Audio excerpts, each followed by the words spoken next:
Hey, hey, how you doing today? Whoa, you look amazing. Wow, it's good to see you like that.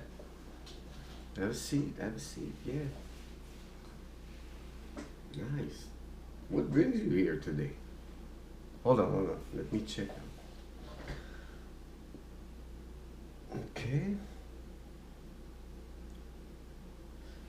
So you have this feeling. Oh, it doesn't show, but you know, I'm glad you came to discuss about it. That's that's really interesting. And when I think about it, it brings me a lot of good elements that I'm going to be able to bring to you right now in this session. Let me shut the door. All right. So what do you mean? Like you feel like whatever you do, yeah, whatever you do seems to put you in some situation. Yeah. Oh, are you? Do you consider yourself an empath? Yeah. Okay. Well, there's one thing we need to understand is being an empath is one thing. Um, Everybody, most of people, normal people, uh, have empathy. They do have empathy. They say everybody who looks at the news and sees that something happened in the hood, like let's say a house caught on fire, stuff like that, they empathize. So that is empathy. Everybody, most of everybody, have empathy.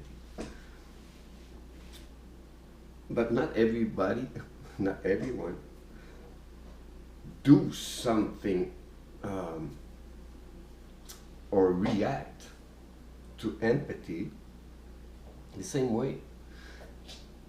Because some people will see something, empathize, have some empathy, but they won't do a thing about it. It won't stop them from going to sleep at night. It won't, it hurts their feeling, but they don't do something about it. And, in some cases, we don't really, we cannot get involved in stuff sometimes that, we just don't belong. It's not our thing, let's say. Like, someone doesn't want to help himself while he try kind of figure out that you cannot help them, if they don't want to help themselves. But all this to say, but because an empath, like everybody is an empath, will not react to situations the same way. And this is where well, from what I see, you're going through. But I want you to be the one giving me the answer. I'm going to ask you some questions, but I want you to be the one figuring out what's really going on. you know, like I said, if we stay focused on this empath and empath and what it means, it's something. If it drains you, what does that tell you? Why is somebody who is an empath, as you, is not suffering or dealing with the pain or what you're going through? Why are they not feeling this? And why you are feeling regarding to energies, the positive one, your state of mind, everything. Why do you kind of suffer from this? It's because, why? Let's say there's some degree of empathy. You empathize a lot, or you don't empathize at all. So that's one factor. That's one thing. Are you the type who really feel bad for others? Or you're the one who just don't give a fuck? The ones who don't give a fuck, they don't suffer. They don't suffer because they don't care. You care a lot. What does that tell you?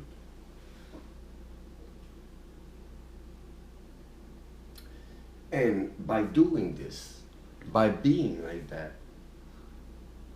a great empath at a high level, a high ratio, that uses his own energy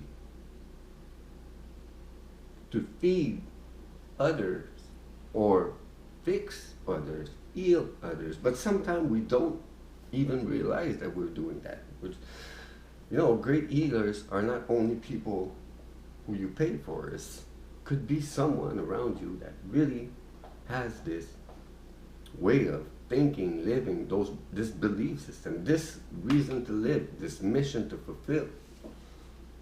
I am one of them. To a point where the level of your empathy in let's say an equation with the proportionality of how much of an empath you are and how much energy it takes from you represents you as the empath healer, like Joe Dispenza says, the super empath. That's the next level, meaning that's I wanted you to give me the answer. I'm sorry about that. But it's not even the old thing. It's not even the old. But what do you understand right now? Do you consider yourself as a super powerful empath? Meaning that you not only an empath, but you're a healer. Because that's the reason why you feel so drained. But if you notice it and you just, you be aware of it, Because if you can't handle this thing anymore, maybe, you have to be a bit more rude with people. You have to put some boundaries, man. Or girls, sorry. But you have to set some boundaries in regards to your level of how much of an empath you want to be, how much you want to heal people, how much you want to save yourself. But a great, super, super powerful empath and healer, there's no limit to this. Because you can be a healer who is willing to to give his life in order to heal. But it's something that is consciously accepted. This is what it is. And I'm happy with that, even if I'm suffering a bit. But the more you suffer, the more fucking strong you become also. So that's a choice to make at the same time. But this is what might happen to you. But how do you perceive it? That's my main concern. And that should be your main concern. Because this is the answer, do you feel at least good about what you do for others? Do you understand what you do that is a healing property to others? Do you feel grateful for what you do for people around you?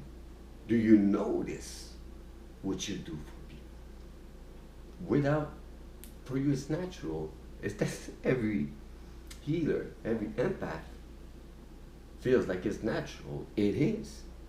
But it is also logical. Too. You will sometimes we forget all those good things we do for people. And we need to remind ourselves of who we are. And that's where it comes, exciting to be on this mission. Because by being an empath and a healer, it does come with pain. Yeah, because it's not a one-shot deal thing, healing sometimes. Sometimes it could be, it needs stuff to happen, to move, to shake, good things, bad things, to end up with what you really wanted to heal in someone's.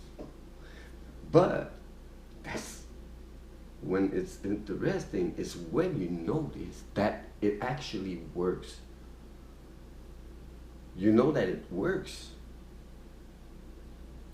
but you know that it's painful, but you know that it works at the end. So that's when you become a bit masochist with your own fucking self.